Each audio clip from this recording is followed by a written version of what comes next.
Patient.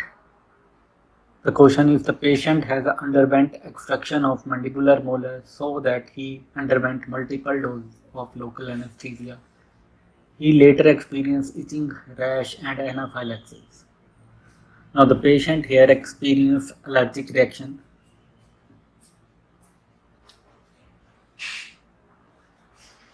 The patient experienced allergic reaction that includes itching, rash, and anaphylaxis.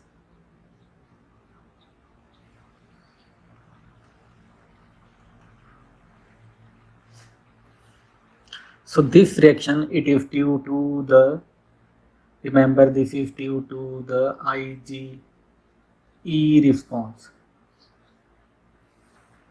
that occurs due to the IgE response involving immunoglobulin IgE. So when body is first exposed to allergen, here in this case the allergen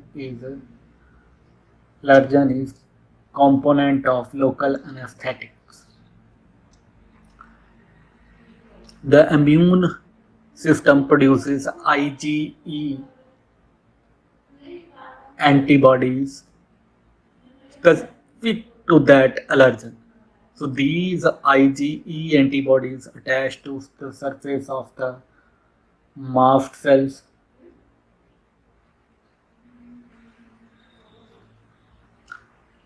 So on subsequent exposure to the same allergen, the allergen binds to IgE antibodies that are present on mast cells.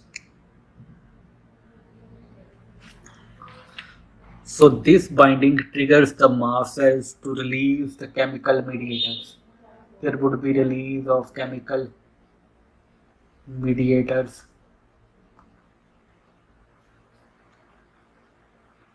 like the histamine.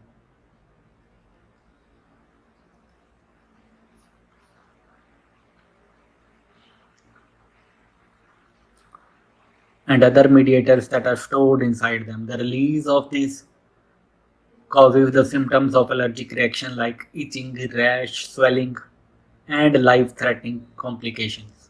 So therefore the answer is C, exposure by antigen by IgE, secondary response, mast cell, T granulation. Coming to the second question, the release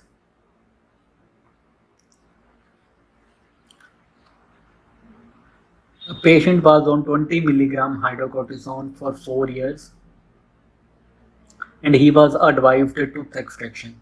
During extraction, he started experiencing lethargy, weakness, palpitation. The treatment was discontinued and he was prescribed 100 milligram of hydrocortisone. What is he being treated for?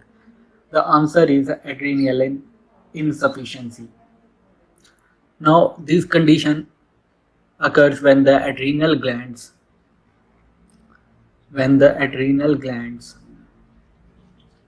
fail to produce sufficient amount of cortisol.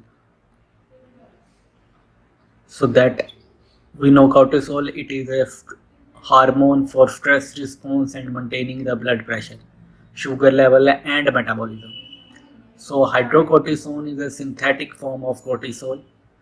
The patient with adrenaline insufficiency are typically on long-term hydrocortisone therapy to replace the missing cortisol. So when a patient with adrenaline insufficiency undergoes stressful event like here is the tooth extraction, that is the stressful event.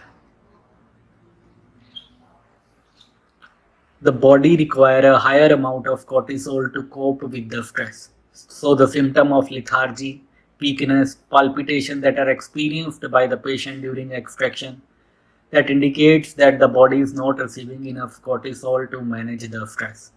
So dosage here was increased from 20 milligram hydrocortisone to 100 milligram of hydrocortisone. So The dosage was increased to provide sufficient cortisol during the stressful event, that is the tooth extraction, and prevent an adrenaline crisis that can be life-threatening. So your answer is C. The symptom and treatment adjustment align with the managing adrenaline crisis in patient with the adrenal insufficiency.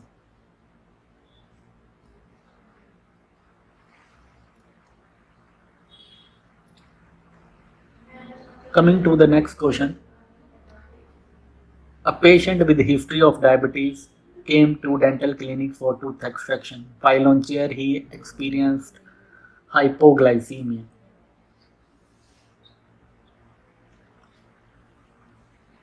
and suddenly fall down with low blood pressure on dental chair. What would be your immediate treatment? So your immediate treatment here would be administered dextrose 50% IV. The patient who has history of diabetes experienced hypoglycemia. Hypoglycemia is, remember, hypoglycemia is low blood sugar.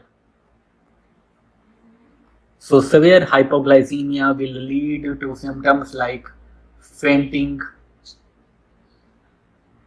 confusion, seizures, and loss of consciousness, as well as low blood pressure. So these are the symptoms of the hypoglycemia.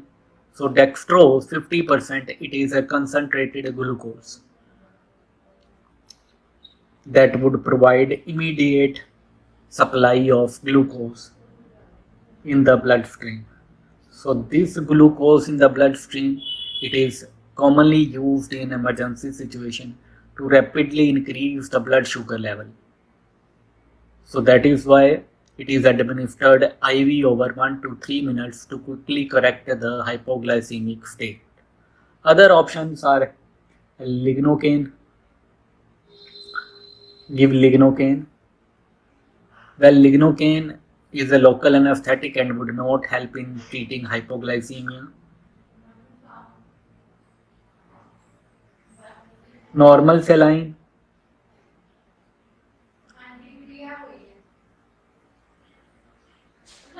and sodium chloride are not effective treatment for hypoglycemia as they do not provide glucose to raise the blood sugar level.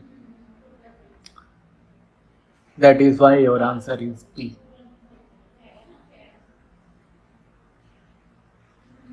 Coming to the next question. A 14-year-old patient has grossly decayed 3/6 which need extraction. Which treatment would you prefer to maintain space and restore function? The best treatment would be to use a removable partial denture. The removable partial denture is considered the most suitable answer among the given option, as this RPD can temporarily replace the extracted tooth.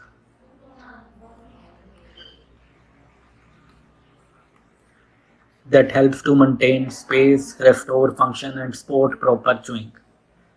So it is suitable for growing children and adolescents whose jaws bone are still developing.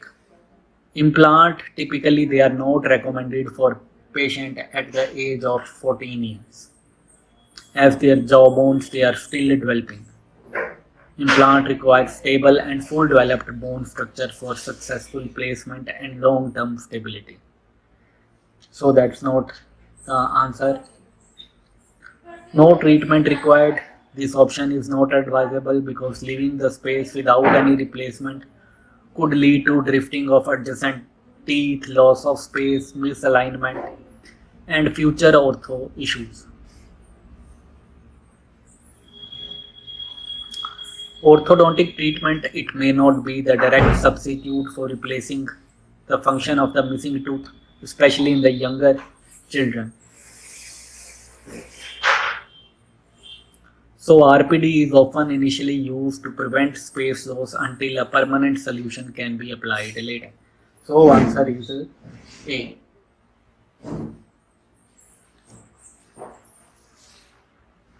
Coming to next question, a 50-year-old female visited a dental hospital with a complaint of pain after extraction of mandibular second premolar. She gave history for osteoporosis, exposed and necrotic bone in the socket that had persisted for more than 8 weeks, and no history of radiation therapy to the jaws. The condition was known as Brown's. What does Brown's stand for? It stands for, the answer is bisphosphonate related osteoradionecrosis of jaw. So the answer is both A and B. So Brown's stands for bisphosphonate related osteonecrosis of jaw. So it is a condition that is characterized by development of exposed necrotic bone in the jaw, typically occurring after dental extraction or other surgical procedure in patients who have been treated with bisphosphonate medication. So bisphosphonate, remember, it's a drug that are used to treat conditions like osteoporosis, bone metastasis,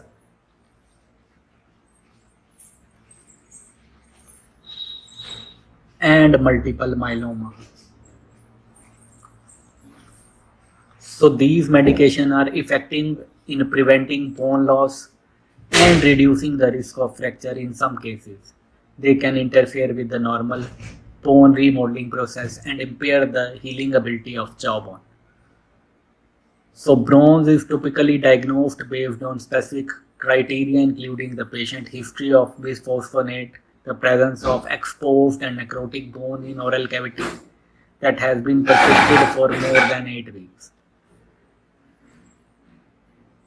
So your answer is Brown's. Coming to the next question. A patient with cleidocranial dysplasia was treated with extraction of all primary and supernumerary teeth and open surgical exposure of permanent teeth, all carried out as one procedure following by direct orthodontic correction is carried out for treatment of impacted tooth. Which of following approach was this? The answer is Toronto, Melbourne. It is a approach is a treatment protocol involving for the management of dental issues that are associated with the cleidocranial dysplasia. So the patient with cleidocranial dysplasia have delayed eruption of permanent teeth due to presence of retained primary and supernumerary teeth. Patient in CCD, cleidocranial dysplasia, the tooth are impacted and unable to erupt naturally. Open surgical assessing these impacted teeth by making incision in gums and sometimes removing the bone. So this procedure ensures that the permanent teeth are visible and accessible for orthotraction. The Toronto-Melbourne approach, it provides a comprehensive strategy for addressing the dental abnormalities that are associated with cleidocranial dysplasia. So this technique was named after Toronto, Canada and Melbourne, Australia, where the technique was developed. It is particularly effective in managing the complex dental cases.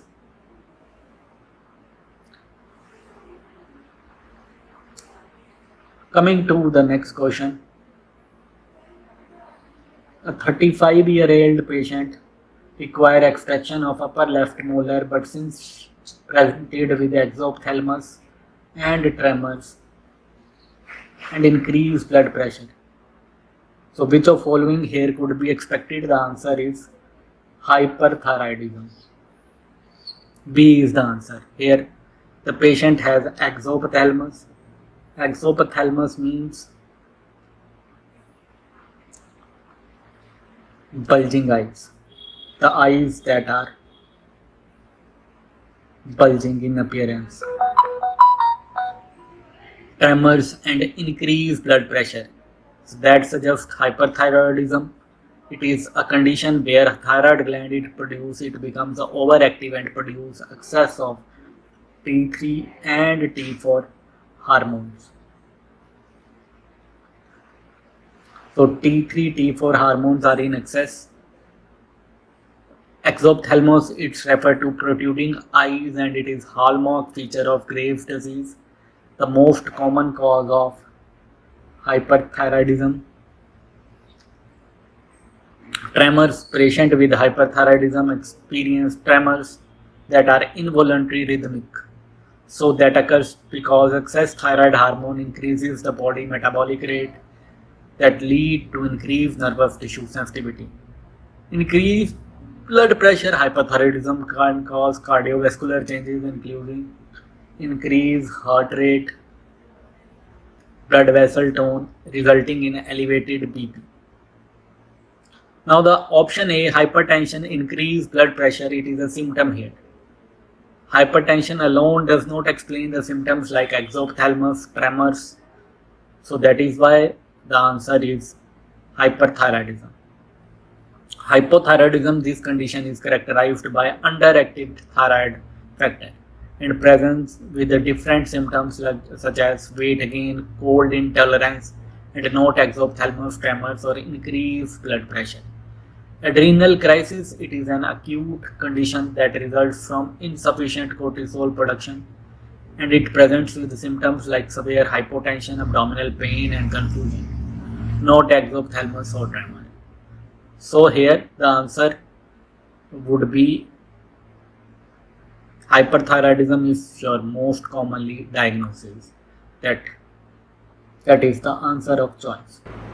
Described condition in a 60-year-old female is osteoradionecrosis of jaw that is consistent with the patient's symptoms and the medical history. The osteonecrosis involves the death. It is a severe condition involving death of the jawbone and it is associated with particular medications like the bisphosphonate that is used to treat bone related conditions like osteoporosis, metabolic bone disease and multiple myeloma. So the patient was on long-term bisphosphonate therapy for multiple myeloma that increased the risk of developing osteonecrosis. So the hallmark of osteonecrosis is exposed bone in the jaw that does not heal properly after extraction of oral surgery, leading to severe pain. Second is halitosis that can occur due to infection or necrosis in the affected area. There could be swelling, inflammation, and swelling are the most common due to the infection ongoing tissue breakdown. Apart from that, oral fistula could be seen, abnormal connection between oral cavity and skin, that is severe complication of osteonecrosis. So the answer is osteonecrosis here. Coming to the next question. A 50-year-old patient with a history of chronic alcoholism require multiple extraction. Which of following he would be prone to? The answer is increased PTT. Now, a 50-year-old patient with a history of chronic alcoholism is more prone to have increased PTT due to the liver dysfunction. Chronic alcoholism can lead to liver damage, such as alcoholic hepatitis, cirrhosis, or liver failure could be seen. The liver it play important role in production of various clotting factors that are necessary for normal blood coagulation. So when liver is damaged, its ability to produce these clotting factor is impaired. PTT stand for, remember, PTT stand for partial thromboplastin time. The measure the it measure the time it takes for blood to form clot via the intrinsic and common pathway. So in patient with the liver dysfunction, there is deficiency of the clotting factor that are factor 8, 9 and 11 that can lead to increased PTT indicating higher risk of bleeding. So while chronic alcoholism can be associated with pancreatic damage and diabetes, it is not a direct more result in this context. A decrease in PTT would indicate faster clotting, which is unlikely to occur in patients with liver disease due to the chronic alcoholism. Decrease INR. INR stands for International Normalized Ratio that reflects the extrinsic pathway of coagulation. Liver dysfunction often leads to increased INR, not a decreased one. So the answer here is increased PTT.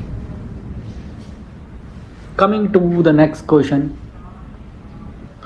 Person with known history of diabetes mellitus has been on medication for past 10 years and needs surgical extraction of 3/8.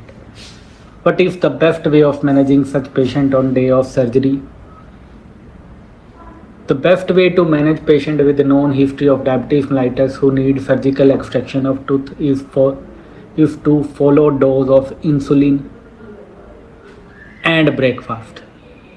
So for diabetic patient, maintaining stable blood glucose level during surgery is important to avoid complication like the hypoglycemia, that is low blood sugar,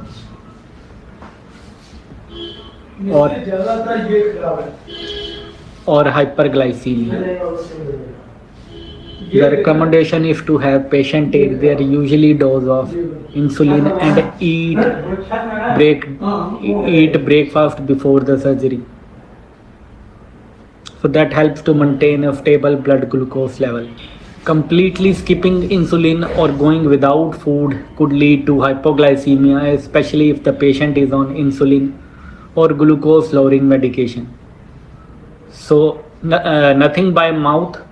Considering standard protocols often involves nothing by mouth status to prevent aspiration, diabetic patient may require modification to avoid hypoglycemia. So avoid doubling or skipping the meals. Doubling the dose of insulin or doubling the quantity of breakfast could lead to dangerous fluctuation in the blood glucose level. So increasing insulin without increase in carbohydrate intake can cause hypoglycemia, and increased meal size can cause hyperglycemia. Skipping insulin and coming nil per oran can lead to hyperglycemia or diabetic ketoacidosis, especially in type 1 patient. So the ideal approach for managing a patient undergoing surgical extraction is to have them continue their usual dose of insulin and breakfast with modification as needed based upon timing of the surgery.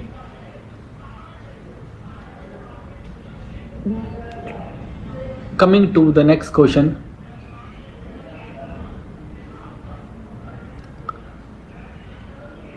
A healthy pregnant woman came for extraction of lower wisdom tooth and she went into syncope. Which of following is the most common cause?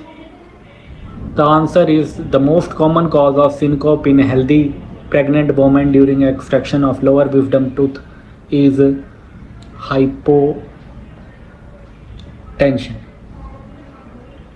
So hypotension means low blood pressure. So during pregnancy, the body undergoes several physiological changes that can affect blood pressure regulation.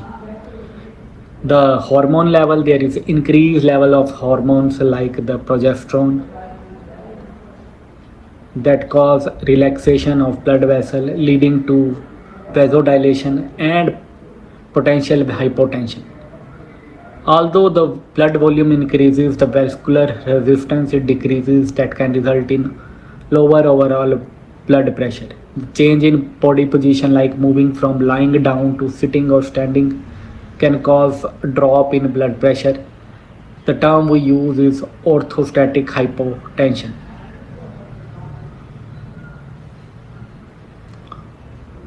So vasovagal response can be triggered by anxiety, pain, stress, leading to sudden drop in heart rate and blood pressure that causes fainting.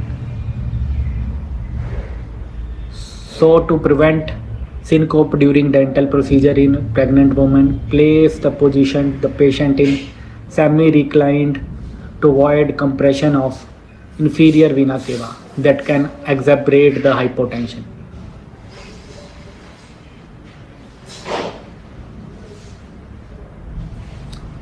So the answer is hypotension here.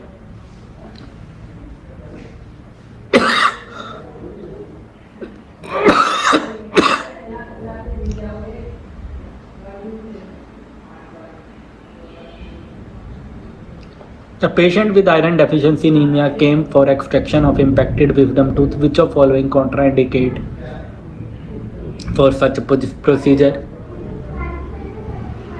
So for such patient, hemoglobin level of 7 milligram per deciliter would be contraindication for elective procedures such as extraction of impacted wisdom tooth. The hemoglobin, we know it's a protein that is present in red blood cells that is responsible for transporting the oxygen from lungs to rest of body. Adequate hemoglobin level, they are important for maintaining oxygen delivery to the tissues and the organs.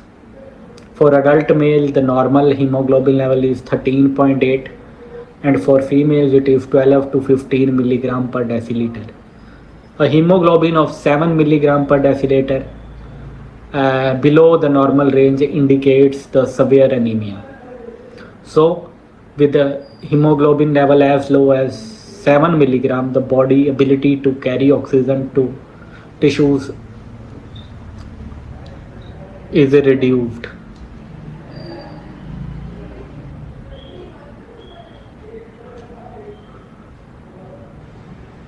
So patient with severe anemia have higher risk of complication during and after surgical procedure due to inadequate oxygen delivery to tissue that can lead to poor wound healing, increased susceptibility to infection, potential cardiovascular strain. So these are the outcomes. So your answer here would be 7. If a patient comes with history of cardiac problem, taking aspirin, what will be the possible complication if you do extraction? So aspirin is an antiplatelet medication commonly used in patients with cardiac problem to prevent blood clot and reduce the risk of heart attack. So how aspirin works? We know that aspirin, it works by irreversible inhibiting the enzyme that is COX irreversibly.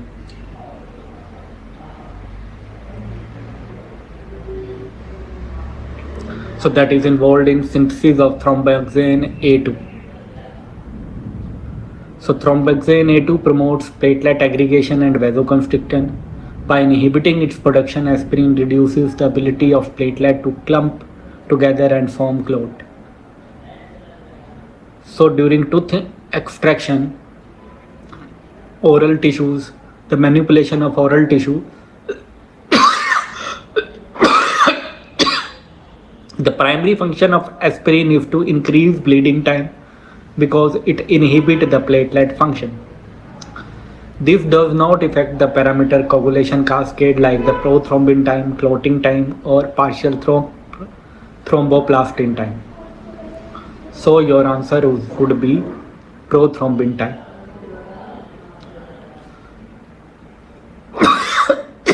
So your answer would be increased bleeding time.